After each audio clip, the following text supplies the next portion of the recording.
এ আমার উম্মত তোমরা শুনে নাও, যেদিন কিয়ামত কায়েম হবে, হাসরের ময়দান হবে, ওই কিয়ামতের দিন আল্লাহ রাব্বুল আলামিন সর্বপ্রথম মানুষের ইবাদতের দিক দিয়ে যে হিসাব আল্লাহ ধরবেন, আল্লাহ এটা জিজ্ঞাসা করবেন না, বান্দারে তুমি হজ করেছো কি করনি, বান্দারে তুমি তেলাওয়াত করেছো কি করনি রে বান্দা, জিকির আজকার তুমি করেছো কি করনি বান্দা।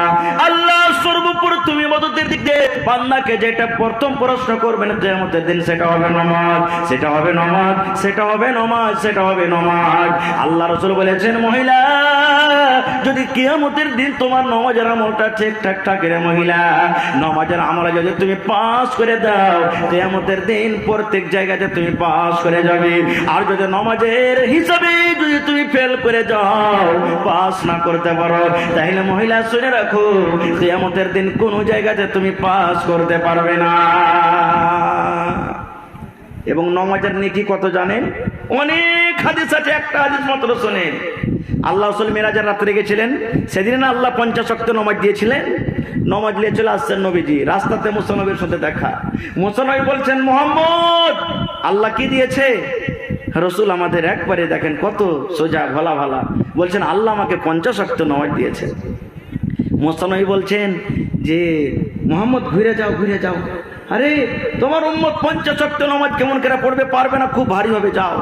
চলে গেলেন, আল্লাহ বেশি হয়ে গেছে, আল্লাহ কমিয়ে দাও। আল্লাহ বললেন যাও, 5 ঘটিয়ে দিলাম।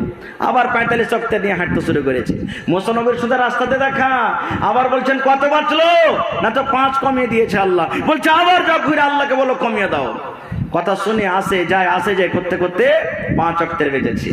এবার নবীজি আফসোস করে বলছেন, ওরে সুবহানাল্লাহ, এ আমার মায়েরা খালারা ভাইরা শুনেন, এবার দয়ার নবী বলছেন, আল্লাহ যদি আমি মুসার কথা না শুনে আল্লাহ তোমার দরবারে বারবার যদি আমি না যেতাম, 50 ওয়াক্ত নামাজ নিয়ে যদি আমি চলে যেতাম, আল্লাহ আমার উম্মত 50 ওয়াক্ত নামাজ পড়তো রব্বুল আলামিন, আমার উম্মতের নেকির কোনো অভাব হতো না। 50 ওয়াক্তের নামাজ পড়ে আমার উম্মত নেকি করতো, নেকি জোগাড় করতো, আল্লাহ আমার উম্মতের জন্য নেকি কমিয়ে দেওয়া হলো।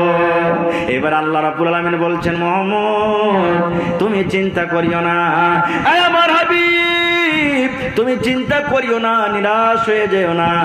আমি আল্লাহ রাব্বুল আলামিন নামাজের গিনতে ঘটিয়ে দিয়েছি, কিন্তু নামাজ পড়ে যেটা নেকি পাওয়া যাবে সেই আমি নেকিটা কমাইনি। এ মুহাম্মদ যাও যাও, তুমি জমিনে চলে যাও, তোমার উম্মত যদি 5 ওয়াক্তে নামাজ আদায় করে, আমি আল্লাহ রাব্বুল আলামিন 50 ওয়াক্তের সমান আমি আল্লাহ নেকি দান করব। যদি তোমার কোনো উম্মত 1 ওয়াক্ত নামাজ পড়ে, আমি 10 ওয়াক্তের সমান নেকি দান করব। 2 ওয়াক্ত যদি নামাজ পড়ে, আমি আল্লাহ 20 ওয়াক্তের সমান নামাজ নেকি দান করব।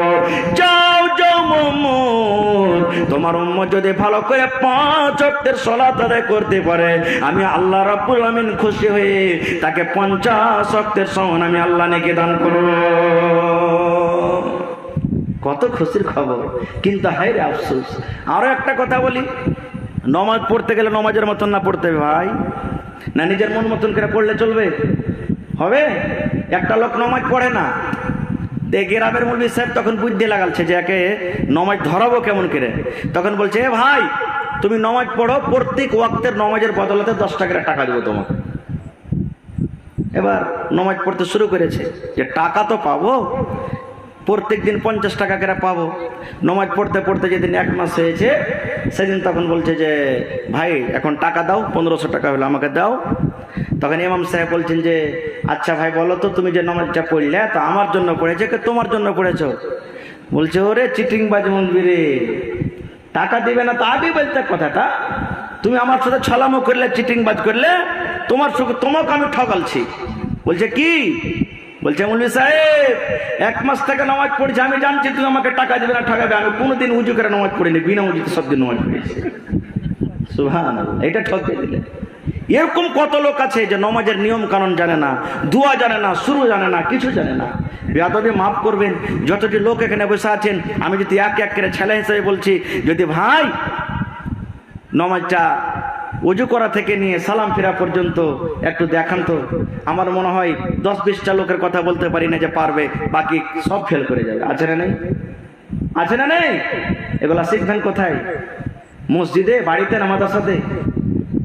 কোথায় শিখবেন? মাদ্রাসাতে তো মাদ্রাসা দরকার হলো না তাই জি। আর একটু আগে চলেন।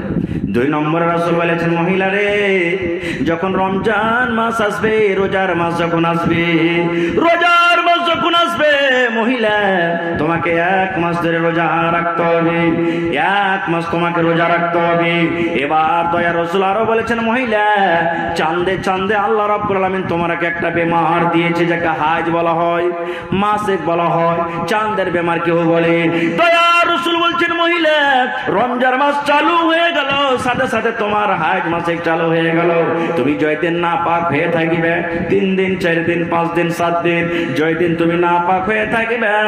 দয়ার নবী বলেছেন, তোমার জন্য আল্লাহ রাব্বুল আলামিন রোজা মাফ করে দিয়েছেন, নামাজ মাফ করে দিয়েছেন। মহিলা রে, তুমি না পাকের হালাতে তুমি রোজা রাখতে পারবে না, তুমি নামাজ পড়তে পাবে না।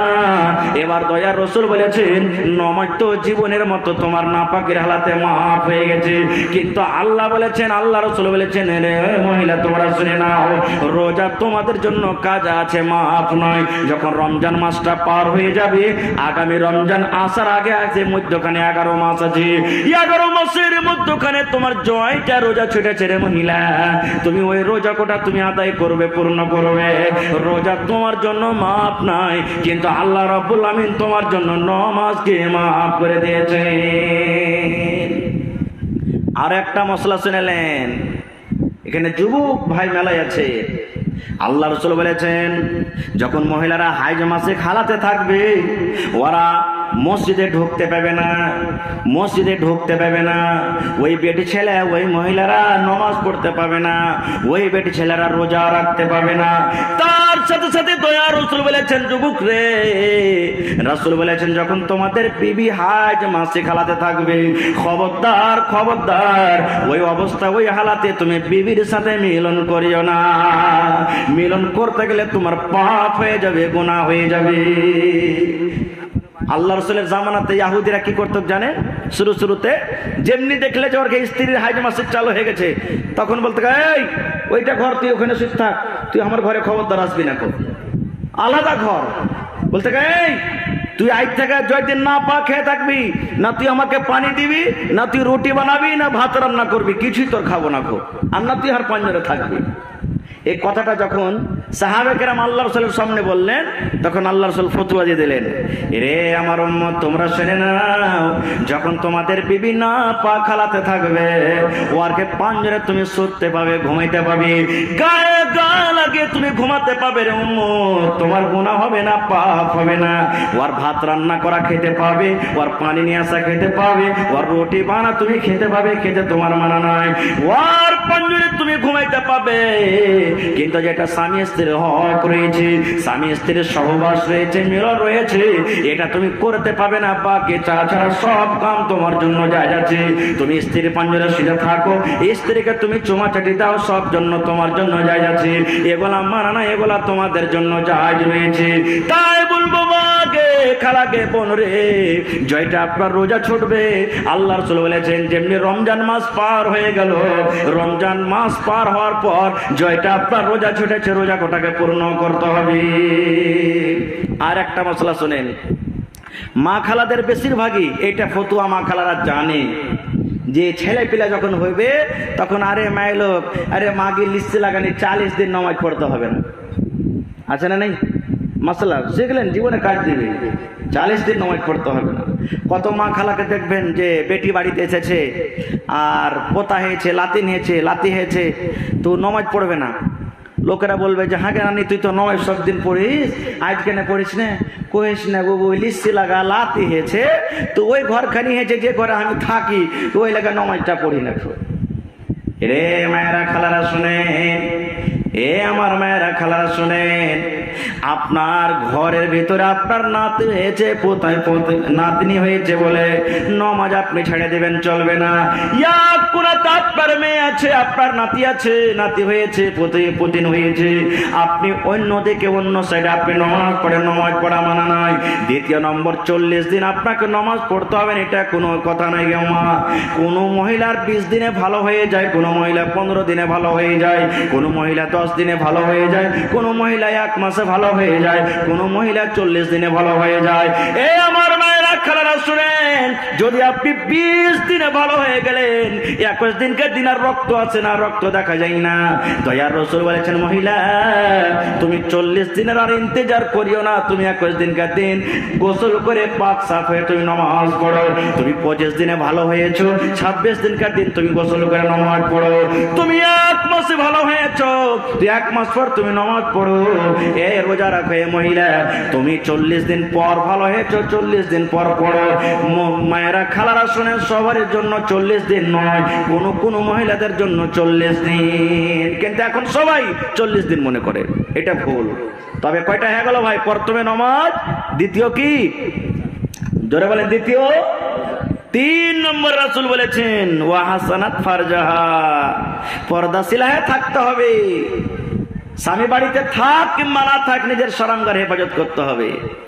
একটা মায়ের লোক জালসা শুনে বাড়িতে গেছে, গল্প হাদিস করার কথা নেই ভাই, বাড়ি গেছে জালসা শুনে, আর তারপর দিন আপনার আঞ্জার পঞ্জের পুকুর আছে, ঘাট আছে নাকি? আছে, অনেক আছে। এবার বেটি ছেলেটা একটু মোটা হয়েছে, একটা মেয়ে লোক থাকে না মোটা হয়েছে, এবার 8-10 বছরের একটা বেটা ছিল, তখন ওর বেটাকে বলছে হদলা রে, মুসলমানের ছেলে, হদলা ভদলা টিঙ্কু টিঙ্কু পিঙ্কু ভোল্টু সোল্টু, এগুলাই নাম, এগুলাই নাম। তো বলছে যে হদলা ওই কি গামা, ওই মুলবি রাইতে ওয়াজ করেছে যে পর্দা সিলাই থাকবি, গোসল পানি করবি, তাও ভালো করে পর্দা সিলাই করবি, তো ঘাটে গোসল করবো, পোখরে তো চলতো বেটা, তুই রাস্তাতে দাঁড়িয়ে থাকিস, কোনো মানুষ যখন যখন আসবে তখন আমাকে ইশারা করিস, মা মানুষ আসছে, তখন আমি কাপড় ধোবো, ভালো করে থাকবো। বলছে ঠিক আছে। মা গোসল করছে, ছেলে রাস্তাতে দাঁড় হয়ে আছে। কিছুক্ষণ পর একটা মোড়লের বেটা হাল বেয়ে চলে আসছে। ছেলেটা বলছে মা তো কয়েছে ইশারা করিস, মা মা মা মানুষ আসছে, মা সাবধান মানুষ আসছে। ওর মা কাপড় চোপড় ভালো করে পিনতে টিনতে দেখছে, তো মোড়লের বেটা হাল বেয়ে চলেছে। মেয়ে লোকটা ওর মাটা উঠে এসে পানি থেকে ছেলেটাকে দু হড়া মেরা বলছে, গোলামের বেটা গোলাম, তোকে বলেছে মানুষ আসবে তখন বলিস এটাকে মানুষ মরার বেটা মর, এটা তো আমার গ্রামের মোড়লের বেটা, প্রত্যেকটা হাল বেয়ে যে দেখে বেড়ে, এটা কি মানুষ? মানুষ হলো না। আবার কিছুক্ষণ পর দেখছে তো একটা লোক ধাগাওয়ালা ডিম কিনা গ্রামে চলে আসছে, ধাগাওয়ালা আসছে না গ্রামে চলে আসছে। ছেলেটা বলছে মা মা মানুষ আসছে সাবধান। আবার ওর মাটা একবারে কাপড় টাপড় পরে রেডি হয়ে গেছে, দেখছে তো ধাগাওয়ালা চলেছে, উইটার করে আবার ওকে দু চড়ে মেরেছে। আরে লিস্তি লাগার বেটা লিস্তি লাগা, তোকে বলছি যে মানুষ আসবে তখন বলিস এটা কি মানুষ নাকি? এটা তো গ্রামের ধাগাওয়ালা, কতদিন ধাগা লিয়েছে এর কাছে, ওটাও মানুষ হলো না। আবার কিছুক্ষণ পর একটা মুলবি সাহেব একবারে সভাপতির মতন টুপি টাপি লাগিয়ে চলে আসছেন। এবার ছেলেটা তখন বলছে আল্লাহ রে, ওই মোড়লের বেটা হাল বাহানেওয়ালা মানুষ হলো না, দু কিল খেয়েছি আল্লাহ, ধাগাওয়ালা মানুষ হলো না আল্লাহ, দু চড় খেয়েছি রব্বুল আলামিন। আর এই মুলবির ব্যাপারে যদি বলি, এটা যদি মানুষ না হয় তো মা মনে হয় চাপাল দিয়ে এবার মারবে, বলবই না, থাক বলবি না, থাক তুই যেমন করে পারবি গোসল করবা। এবার কিচ্ছু বলেনি যে মা মানুষ আসছে, মুলবি সাহেব তো পাশ হয়ে চলে গেলেন। এবার ওর মা কিন্তু দেখে নিয়েছে, আরে আল্লাহ কি হলো, এই মুলবি তো দেখে নিল আমাকে। পানি থেকে উঠে একবারে ঠিকই চাপ্পাল পড়েছিল, দু চাপ্পাল লাগালছে। আরে মরার বেটা মরা, তোকে বলছি মানুষ আসবে তখন বলিস, যেগুলা মানুষ নেই ওগুলোর ব্যাপারে বলছিস, যেটা মানুষ তার ব্যাপারে বলিস না। ছেলেটা বলছে মা গে আমি জানতে পারলাম না গে মা, যে কোনটা মানুষ আর কোনটা মানুষ। বলছে মা গে মোল্লের বেটার দুটো হাত পা আছে, চোখ আছে গে মা, ওই ধাগাওয়ালারও দুটো হাত পা চোখ আছে গে মা, আর এই মৌলবীর দুটো হাত পা চোখ আছে গে মা। আমি ভাবলাম ওই দুটা মানুষ হলো না, মনে হয় মৌলবীও মানুষ নাই বলে আমি মা তোমাকে কিচ্ছু বলিনি। এই তো মা খালাদেরকে পর্দা, একটা মৌলবীকে দেখে পর্দা করবে, কিন্তু একটা মোসাহারকে দেখে পর্দা করবে না, একটা সাঁতালকে দেখা পর্দা করবে না, একটা কাপড়াওয়ালাকে দেখা পর্দা করবে না। এ মারা খারাপ, আপনার মাথার চাঁদি থেকে নিয়ে পার তেলা পর্যন্ত পর্দা করার জিনিসকে মা ঢেকে থাকতে হবে। তাই দয়ার রাসূল বলেছেন মহিলা তোমাকে পর্দা সিলায় থাকতে হবে, পর্দা করে থাকতে হবে। পর্দা কি জিনিসকে মা একটা হাদিসের কথা শুনিলেন, আল্লাহর নবী একদিন বসে আছেন, নবীর দুই পঞ্জরে নবীদের দুইজন বিবি বসে আছেন, স্বামী স্ত্রীতে গল্প। আমরা যেমন স্বামী স্ত্রীতে ঘরে আগুনেতে বসে বারান্দাতে বসে গল্প করি না সময় হিসাবে, গল্প করি কি করি না? আল্লাহ রাসূল বসে আছেন, দুদিকে দুটো স্ত্রী, নবীজির বিবি বসে গল্প করছেন।